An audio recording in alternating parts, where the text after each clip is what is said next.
Baik pemirsa Sampai TV, kembali lagi kita bincang-bincang Dhamma bersama Bante Nandawiro. Baik Bante, tadi kita sudah bahas soal parita ya Bante. Nah, di dalam Buddhis sendiri itu kan ada banyak sekte yang saya ketahui ya Bante. Nah, tentunya doanya juga sebutannya pasti berbeda. Mungkin ada yang baca parita, sutra, atau mantra ya Bante ya. Nah, apakah itu ada perbedaannya tersendiri Bante mengenai hal itu? Kemudian apakah manfaatnya itu ketika kita membaca misalnya sutra atau parita atau mantra itu baca sendiri dengan membaca secara kita bersama, mungkin kayak kebaktian umum gitu ya Bante, itu apakah manfaatnya juga berbeda Bante? Mohon penjelasannya Bante. Ya, baik. Parita, sutra, dan mantra sebetulnya tiga hal itu adalah bisa dikatakan sesuatu yang sama esensinya, tetapi berbeda dalam pelafalan dan memang penulisannya. Jadi bisa dikatakan asalnya kurang lebih, esensinya kurang lebih sama. Parita, sutra, dan mantra sama-sama sabda dari Sang Buddha. Ya mungkin ada modifikasi ya karena perbedaan dari Dhammadutta, perbedaan dari waktu dan lain sebagainya. Jadi bisa dikatakan tiga hal tersebut adalah esensinya sama. Sama-sama sabda dari Sang Buddha, sama-sama tentang Dhamma. Ya mungkin memang ada modifikasi ya. Ya jadi tidak ada perbedaan dalam membacakan tiga hal tersebut. Ya memang mungkin sumbernya berbeda. Ya, parita berasal dari Tipitaka, Palikenan, sutra berasal dari Sanskerta, dan kemudian mantra ya berasal dari kitab Tantrayana. Ya, tapi khusus untuk sutra dan mantra sebetulnya sama. Karena sama-sama berasal dari Mahayana. Tantrayana sendiri adalah anak dari Mahayana. Ya, ini di luar topik ya. Ya, jadi kebanyakan orang mengetahui bahwa Buddhis itu terbagi menjadi tiga sekte. Sebetulnya ini keliru. Ya, jadi Buddhis itu hanya ada dua sekte, Theravada dan Mahayana.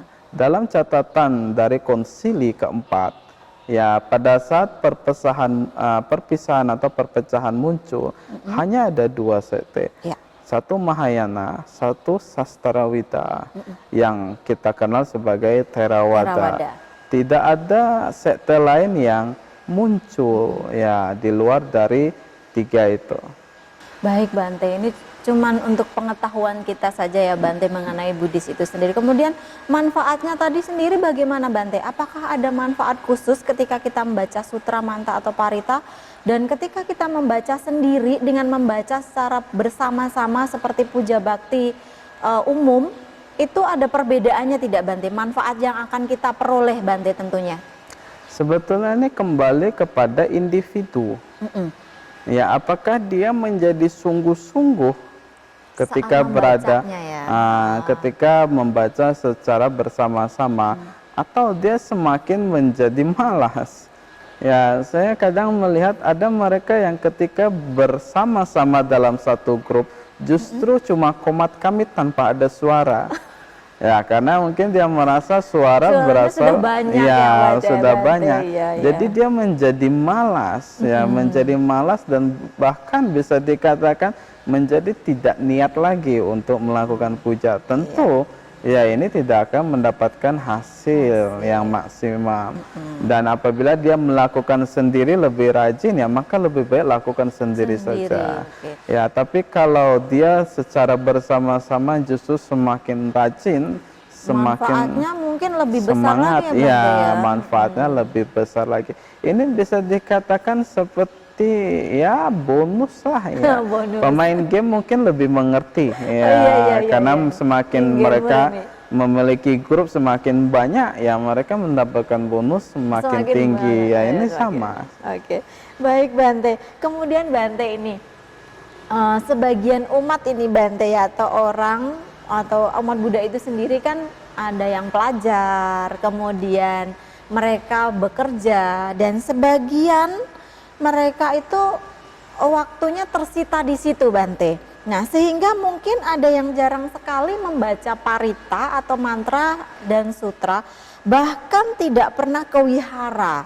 Nah, jadi mungkin yang bisa mereka lakukan itu mereka mendengarkan chanting atau mantra atau bahkan dhamma desana itu dari website mungkin ya Bante, dari YouTube. Nah, kira-kira itu manfaatnya sama tidak Bante dengan kita membaca parita sendiri? Ya, tentu tidak. Ya, jadi apabila mereka bisa membaca parita sendiri, ya maka bisa dikatakan bonusnya lebih besar. Bonusnya Ini lebih sama besar. seperti perumusan yang biasa saya gunakan. Jadi kalau kita memiliki basic 100, ya kalau kita mendengar ya mungkin kita cuma nambah jadi 110. 110. Kalau kita baca sendiri ya mungkin jadi 150 ya. Kalau kita ke wihara ya Jadi mungkin bisa 200 ya. 200, Kalau oke. kita tambah meditasi, tambah berdana kalau ada Tambah biku banyak ya, lagi ya, Bante, semakin ya. banyak lagi. Jadi sebetulnya ya bisa dikatakan kalau memang sangat-sangat tidak bisa ya apa boleh buat ya silahkan dari audiovisual saja. Ya tentu kebajikan atau kamabai atau pahala yang diperoleh ya tidak terlalu besar karena mengingat usahanya juga minimal. Minim. Semakin tinggi usaha yang mereka lakukan, semakin tinggi pula hasil yang mereka dapatkan. Saya rasa ini hukum alamnya. Ya, jadi yang tidak kerja ya tidak makan. Tidak makan, ya, iya betul seperti Bante. itu. Jadi intinya itu semuanya kembali ke individu masing-masing ya Bante ya. Ya, benar. Jadi dengan niat dan usaha tentunya yang dilakukan ya Bante. Kemudian Bante tadi kan kalau kita membaca parita sutra mantra itu kan kita berarti mengulang kembali khotbah-khotbah Buddha ya Bante. Dhamma, kita melestarikan Dhamma. Kemudian ini Bante yang mau saya tanyakan. Dhamma yang bagaimana sih Bante yang harus dia jadikan pedoman hidup kita? Sebetulnya jawabannya cukup banyak, tetapi seperti yang saya katakan, yang pernah saya katakan, dalam agama Buddha, apabila tidak mau repot, ya maka cukup lirik saja hukum karma. Hukum karma. Kalau tidak mau repot, tidak mau banyak pikir, cukup lirik saja atau pegang saja hukum karma. Hukum karma. Karena memang saya pribadi berpendapat bahwa hukum karma ini sebetulnya sudah mencakup hampir semua hal dalam ajaran Buddhis. Ya, hukum karma atau sebab akibat ini bisa dikatakan apabila seseorang bisa berpegang teguh, ya otomatis dia tidak akan melanggar sila. Karena dia mengerti apa itu sebab, apa itu akibat, apa itu karma baik, apa itu karma buruk. Dia pasti sudah mengerti, dan apabila dia mengikuti dengan benar, ya maka sebetulnya dia sudah bisa mengikuti apa yang kita sebut dengan ajaran inti. Ya, dalam Owada Patimokkha ya dikatakan ya berusaha sebisa mungkin menambah kebajikan, berusaha sebisa mungkin mengurangi hal-hal yang buruk, berusaha sebisa mungkin mengembangkan pikiran. Jadi apabila umat Buddha bisa melakukan hal tersebut, maka sebetulnya dia sudah mempraktekkan ajaran. Ya, jadi dhamma apa yang harus kita pegang? Ya, yang kita pegang adalah ya yang disebutkan dalam Owada Patimokkha tersebut. Ya, jadi selama kita memegang ya 3 kalimat dari Owada Patimokkha, ya sebetulnya itu sudah cukup. Baik Bante. Kemudian Bante, apakah kalau karena kebanyakan saya pernah dengar Bante, umat Buddha ini kayak jadi tradisi turun menurun begitu Bante. Nah kemudian apakah ada Bante untuk menjadi umat Buddha itu syarat khusus yang harus dilakukan? Misalnya nih kalau kita ngambil dari tetangga sebelah nih misalnya kayak Muslim gitu kan membaca 3 kalimat, mengucapkan 3 kalimat syahadat. Mungkin kalau yang di Kristen dengan cara dibaptis begitu ya Bante. Nah kemudian kalau di Buddha sendiri itu apakah ada tradisi khusus atau ada upacara khusus yang harus dilakukan Bante? Ya sebetulnya ada. Ya tetapi ini evolusi, hasil dari evolusi. Ya, jadi dulu penabisan biku itu cukup mengucapkan sarana gamana patha. Aku berlindung ya kepada Buddha, Dhamma, dan Sangha. Tapi kemudian menjadi cara penabisan yang seperti sekarang, catiknya tuh tak kama pasampadah ya. Jadi bisa dikatakan sarana gamana patha itu sudah tidak digunakan lagi. Tetapi Sang Buddha kemudian menggunakan 3 kalimat tersebut sebagai wisudi upasaka, upasika. Dan ini sampai sekarang kita gunakan. Ya, jadi apabila ingin menjadi umat Buddha, formalitasnya ya harus mengucapkan 3 kalimat perlindungan. Aku berlindung kepada Buddha, Dhamma, dan Sangha. Kedua kalinya, ketiga kalinya. Ini adalah bisa dikatakan formalitasnya. Tapi kalau tidak mau, ya tidak masalah. Ya, seseorang menjadi Buddhis bukan karena dia mengucapkan kalimat, ya, tetapi selama dia mempraktekkan ajaran, memegang teguh ajaran, dia adalah seorang Buddhis. Walaupun saya pribadi sangat mengharapkan kalau dia bisa menjadi Buddhis secara formal, karena paling tidak menambah populasi Buddhis, ya, karena populasi kita sangat kecil. Sangat kecil ya Bante. Ya. Iya Bante.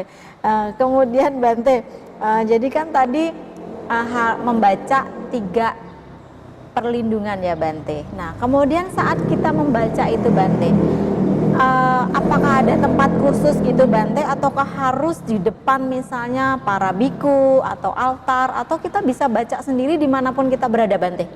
Sebetulnya ini berkaitan dengan satu kata, sah. Sah. Jadi banyak mereka yang berpikir kalau kita mengucapkan di wihara itu lebih sah. Lebih sah. Apalagi di hadapan biku, para biku. Ya, lebih sah lagi. Baik lagi. Oleh karena itu, ya sangat disarankan mengikuti. Jadi apabila mau secara formalitas, ya saya katakan formalitas berarti bukan keharusan ya. Ya, secara formalitas kita memiliki apa yang disebut dengan wisudi. Yang mewisudi adalah biku. Ya, jadi bisa dikatakan sangat-sangat disarankan ya melakukan wisudi upasaka upasika, karena tidak hanya menjadi biku secara formalitas, tapi juga akan mendapatkan oleh-oleh ya, nanti dapat KTP ala Buddhis ya, gitu. dan juga mendapatkan nama Buddhis ya. Iya. Jadi ini adalah benefit dan free. Nah, ini Bante menyinggung soal nama Buddhis nih. Kebetulan sekali saya mau tanya ini Bante. Nah, sebenarnya maksud dan tujuannya seseorang mendapatkan nama Buddhis itu apa Bante? Padahal kan jarang sekali ya Bante kita temukan umat Buddha yang menggunakan nama Buddhis dalam kehidupan sehari-hari. Ya, memang sangat jarang, kecuali biku. Biku ketika dia menjadi biku atau samanera, nama aslinya itu sudah tidak digunakan lagi. Saya pribadi sudah tidak menggunakan nama pribadi. Mungkin hanya teman dekat yang menggunakan nama pribadi. Kita menggunakan nama Buddhis. Nandawiro adalah nama Buddhis. Dan apa gunanya nama Buddhis? Sebetulnya nama Buddhis itu adalah pengharapan. Pengharapan. Apa yang kita harapkan? Ya, seperti saya pribadi, saya mengharapkan untuk kebahagiaan. Oleh karena itu, nama saya memiliki kata bahagia, Nanda. Nanda itu artinya bahagia. Karena saya seorang biku, saya dianggap sebagai prajurit. Ya, prajurit Dhamma. Oleh karena itu saya diberi nama akhir Wiro. Wiro itu artinya perwira, prajurit. Ya, karena itu saya adalah prajurit yang berbahagia. Entah bahagia karena apa, yang penting happy. Ya, yang penting bahagia. Jadi ini adalah nama, ya. Jadi bisa berarti dia adalah pengharapan. Yang kedua adalah pencerminan dari watak. Ya, watak. Ya, jadi watak seseorang dicerminkan melalui nama. Tentu ini adalah nama yang sudah diperhatikan cukup lama. Karena untuk mengetahui watak seseorang, kita perlu ya berkomunikasi dalam waktu yang cukup lama. Betul. Jadi ini bisa menjadi sebuah pencerminan watak. Misalnya saja ada yang disebut dengan yaksa. Ya, karena dia memiliki porsi yang besar, fisik yang besar seperti yaksa. Yaksa ini adalah dewa raksasa yang besar dan garang dalam cerita mitologi ya. Ya, jadi dia bisa dikatakan memiliki fisik yang besar dan memiliki watak seperti seorang yaksa. Yaksa ini adalah watak yang suka perang, ya, jadi mungkin suka berantem maksudnya. Ya, jadi ini adalah salah satu contoh, ya. Jadi bisa dikatakan yang pertama adalah harapan, yang kedua adalah pencerminan. Pencerminan. Oke. Baik Bante, berarti bisa dikatakan wisudi itu juga merupakan salah satu tradisi juga ya Bante ya? Ya, adalah sebuah tradisi yang hanya dimiliki beberapa negara tertentu. Sejauh yang saya ketahui, Indonesia adalah mayoritas yang menggunakan tradisi tersebut. Baik Bante, tadi kita sudah membahas banyak dan panjang serta lebar ya Bante tentang budaya dan tradisi. Tentang kita bagaimana berdoa, kemudian membakar dupa dan lilin itu sendiri. Kemudian mungkin Bante bisa simpulkan apa yang sudah dibicarakan tadi Bante, supaya umat Buddha di Sampit khususnya lebih memahami lagi Bante tentang budaya dan tradisi itu sebetulnya kalau dalam pandangan Buddhis sendiri bagaimana? Ya, Bapak Ibu, saudara-saudari, para pemirsa Sampit TV, ya sebetulnya tradisi dan kebudayaan dalam Buddhisme itu adalah sesuatu yang sangat-sangat simpel sekali, sangat sederhana. Sang Buddha pernah mengatakan, selama tidak menambah keserakahan, tidak menambah kebencian, dan tidak menambah kebodohan batin, apapun yang kita inginkan, ya boleh kita lakukan. Tetapi apabila hal tersebut menambah kebencian, menambah keserakahan, dan semakin membuat kita terpuruk dalam kegelapan batin, maka jangan dilakukan. Cukup diketahui, tapi jangan dilakukan. Ini sama dengan tradisi. Apapun tradisinya, apapun kebudayaannya, selama itu membuat kita menjadi semakin baik, semakin positif, maka tidak masalah. Tetapi apabila tidak, maka sesuaikanlah. Apabila tidak bisa disesuaikan, maka tinggalkanlah. Ya, jadi ya ini adalah yang bisa kita lakukan sebagai umat Buddha. Baik Bante, terima kasih banyak Bante atas wawasannya hari ini. Semoga selalu sehat Bante sehingga akhirnya tidak bosan memberikan penerangan kepada kita, khususnya yang memang haus dhamma Bante, di Sampit khususnya, karena penerus-penerus dhamma ini memang harus banyak belajar dan masih banyak kekurangan tentunya, dan masih banyak perlu bimbingan dari Bante khususnya. Terima kasih banyak Bante atas waktunya. Namo Buddhaya Bante. Terima kasih.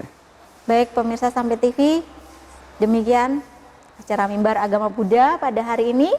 Terima kasih bagi yang sudah menonton dan tetap saksikan acara Mimbar Agama Buddha di waktu dan jam yang sama hanya di Sampit TV.